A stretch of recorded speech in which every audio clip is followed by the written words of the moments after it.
Hey everybody, how's it going? Party over here in the Blood Death Knight thing. What am I doing with my life? Alright, we're going to talk today about Mythic Plus Blood DK tanking. So I already did a video about this, well, about tanking in general with Blood DK. I didn't cover Mythic Plus specifically, and that was back in, I don't know, patch 10.01 or something. We are now on patch 10.07, so this is a lot of things have changed, particularly with the damage from Blood Death Knights. So the main thing that's changed is we've gotten several damage boosts, which previously, when you looked at our talents, we would want to have things like Bloodshot, we would get things like Hemostasis, we would get Improved Heart Strike, things that would give us a lot of extra, I guess you could say, damage. Would be the main rule. So now we don't have to worry about that as much. As you can see, this is my last dungeon run. Not that one. This one here. This was my last dungeon run. It was just a Algafar 20, and I overall hit about 57.3. On some of the trash packs, I was able to hit, yeah, like that trash. I was able to hit 95k overall, which is pretty solid. That's really about what you want to see. And a lot of that was even with me spending a lot of time whacking the stupid explosives, because of course it's that week, and it's also Sanguine week, so I'm moving things and kiting things. So yeah, that's pretty good considering everything that's going on. So that being said, I was able to stay alive, do really big pulls, and that's all thanks to this new kind of build that's become viable ever since the damage has gone up. And that's, and even more so, by the way, with the new ring, which I'll go over. But this new talent build uses Umbilicus Eternus rather than dealing with Bloodshot.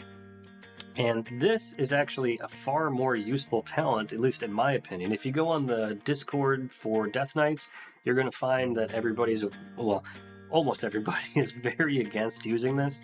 But people doing high-level keys, they all use this build because it is extremely powerful if played correctly.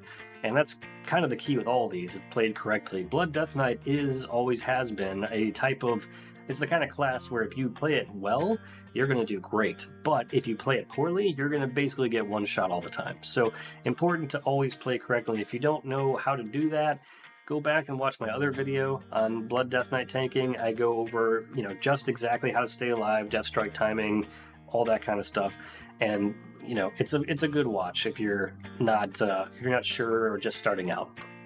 So the only things that I would really play with at all with this build is you could potentially, if you're really confident, especially if you're doing lower keys, you can get rid of Purgatory and you could then take Bloodshot, or you could move this into even something like Hemostasis, or you could do Heartbreaker. You could even take off Rune Tap, get two spots of Heartbreaker, and the reason you might want to do that is just to get all of that extra Runic Power, because this build, the more RP you have, the more damage you're going to do, or the more healing you're going to be able to do to yourself, and the more you're going to be able to keep up this particular buff.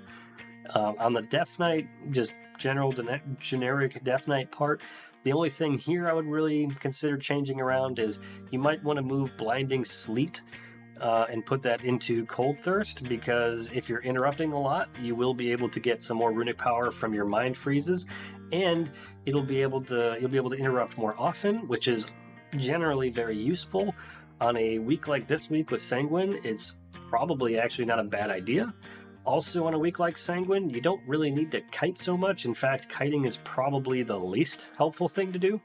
So you may want to change your Grip of the Dead to Death's Reach, because this will allow you, every time something dies, for you to refresh a stack of Death Grip.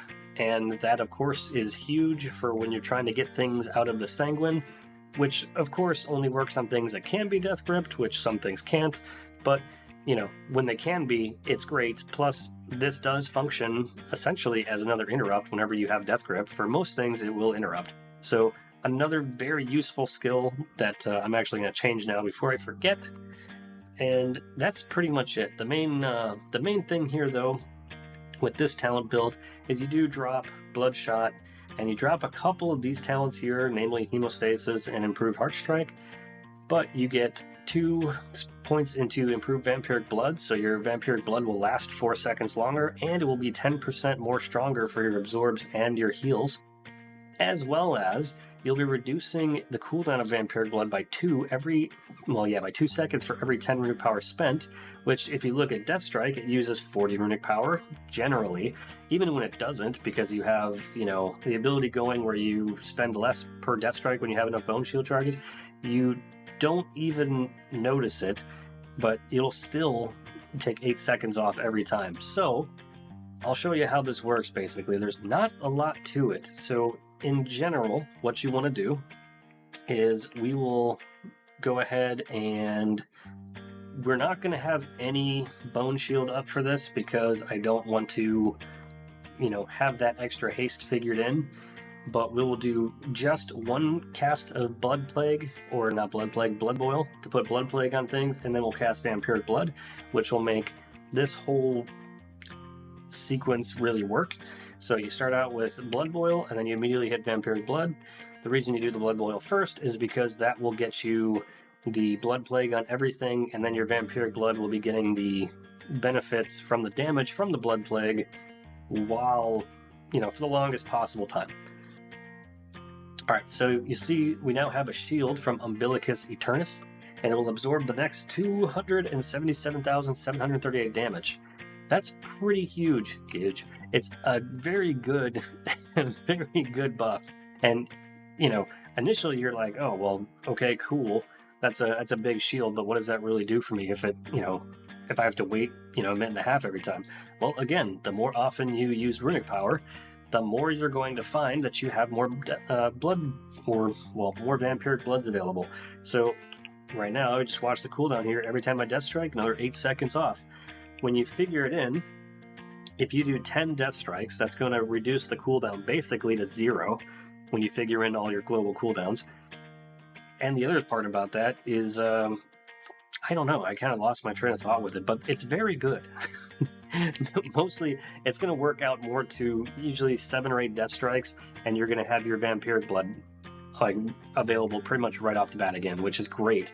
So by the time your Umbilicus Eternus wears off from time, you will again have another Vampiric Blood ready to go, and you'll be able to, heal yourself extremely quickly, and you'll be able to get that shield back again.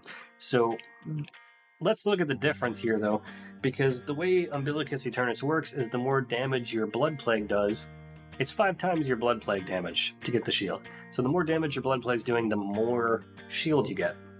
So probably the easiest ways to increase the damage from Blood Plague is going to be Haste and Death and Decay. Because Death and Decay, standing in that, gives you more damage as it is. I think it's 3%, right? Just to make sure. Oh, 6% more damage. So you'll be doing 6% more damage while you're staying in Death and Decay, plus the extra haste from having Bone Shield up. Well, we won't have Bone Shield up for this experiment, but we'll do just Death and Decay, and we'll put on a Vampiric Blood and see what the difference is from that. So we'll immediately drop down Death and Decay, then we'll use Blood Boil and Vampiric Blood, and we'll see just what the difference is here. Standing in Death and Decay also increases your haste, obviously, in case you weren't aware. Now, Death and Decay does have a 10-second cooldown, so make sure you refresh it. If you don't refresh it, then you're losing out. But now the shield is 287,561, so it did get a nice little boost there, which is good. Now, of course, it can boost even higher if we keep our Bone Shield up. So we'll take a quick look at what that looks like. We'll just go through the rotation a little bit here, make sure that we get ourselves some Runic Power, and then we'll drop down that Vampiric Blood, and you can see how quickly that Vampiric Blood is going to come off cooldown. It's pretty crazy. See, it's already off cooldown. That wasn't a minute and a half. So here we go. I'll make sure I got a nice Death and Decay ready to go. There it is. We'll get Blood Plague going, Vampiric Blood's rolling, and we'll make sure that we do, in fact, keep Death and Decay up the whole time.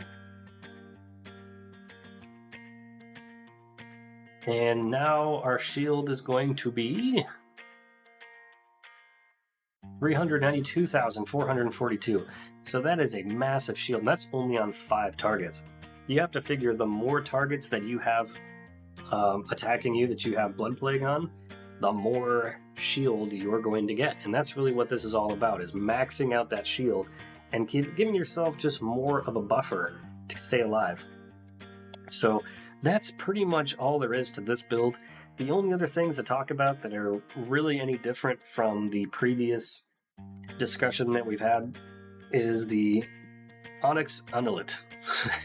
Onyx Amulet? I don't know how to say that. Anyway, so this is the combination I've gone with. I go with Storm Infused Stone, Desirous Blood, and Prophetic Twilight Stone. This combination seems to be almost broken. Honestly, this is a very good one. This has Desirous Blood and Storm Infused Stone doing probably, I think, around 12 and 8 or 12 and 7% of my damage overall. So very, very good combination right here. And I would highly recommend this. You get some extra healing from the blood, and you get some AoE damage from the Storm Infused Stone, and it still does some decent single target with both of those stones as well. So this is the setup I would go with.